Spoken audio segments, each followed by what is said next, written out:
Hi, Alexa. Hello, Mr. Bard. Why don't you just present yourself first?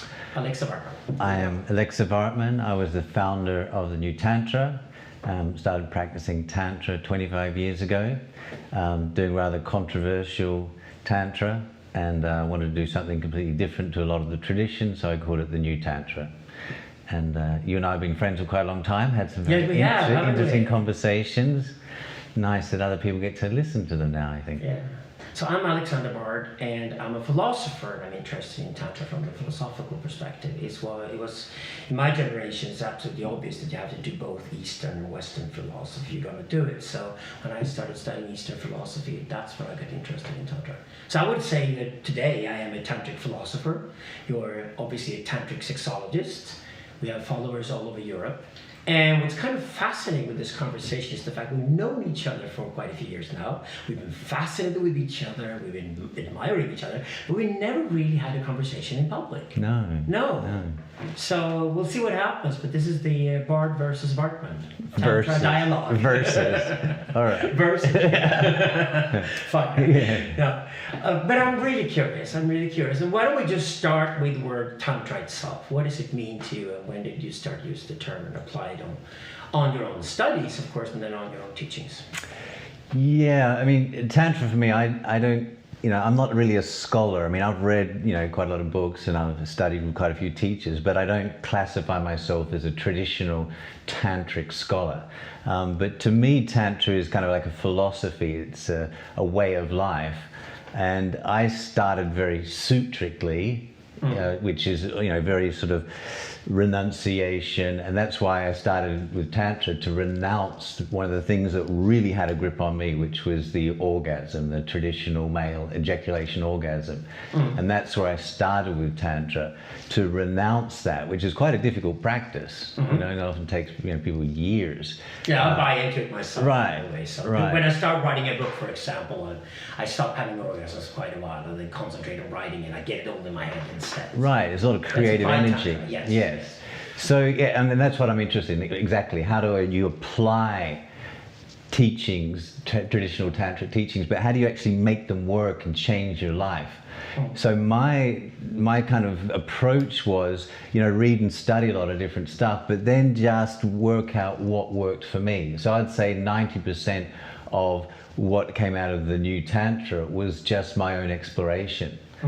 And when I did it, I didn't think anyone would kind of follow it. I mean, I said, I want to wear a dress, I want to, do some, anal de-armoring for men and vaginal de-armoring for women, all these very controversial, weird things. I didn't think anyone would want to come to my workshop. And lo and behold, 9, nearly 10 years later, we're still selling out workshops despite all the controversy and things.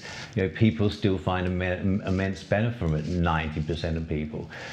So that's how I kind of got into it. Well, you're very rock and roll, so that thank you. Well, coming from the rock and roll king himself, that's quite a compliment. But I would say, having experienced the workshops too, that the number one secret behind your success is actually the sexology itself.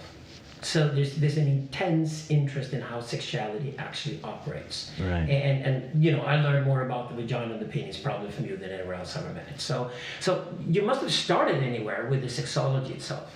Yeah, I'm not a traditionally trained sexologist. I did some teaching with Johan Ernst at her big sexology school here in Copenhagen.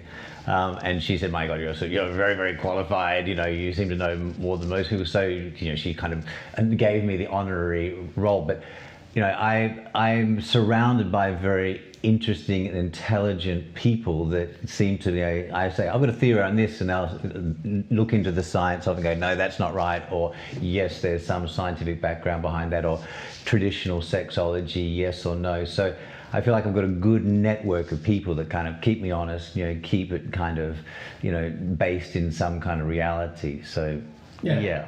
No, when people ask me what I think of TNT, and since we're friends, I've obviously chosen to stay on the side, right? And that's how we've had this sort of really wonderful friendship between each other, which is very sort of frank and outspoken, and a real brosterhood, if I would call it that. Yeah. So, but the sexology was really what did it for me the first time I saw you perform on the stage. Like, this guy really knows what he's talking about. And I can always refer to the TNT and say, yeah, it's a tough school. There's probably quite a lot of crazy wisdom going on on here. You know, it's not this softy, nice little cuddly thing at all, but rather it's very straightforward and frank, which I appreciate myself. Right. But specifically when it comes to the sex itself. So the sex is at the center of the kind of work you do. Yes, it's. I mean, in one way we use it as kind of hook, because a lot of people have, you know, problems, or they feel like they can improve their sex life.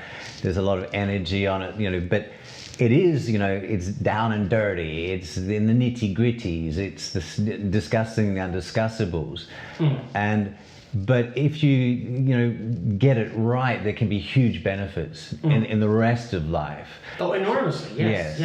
Well.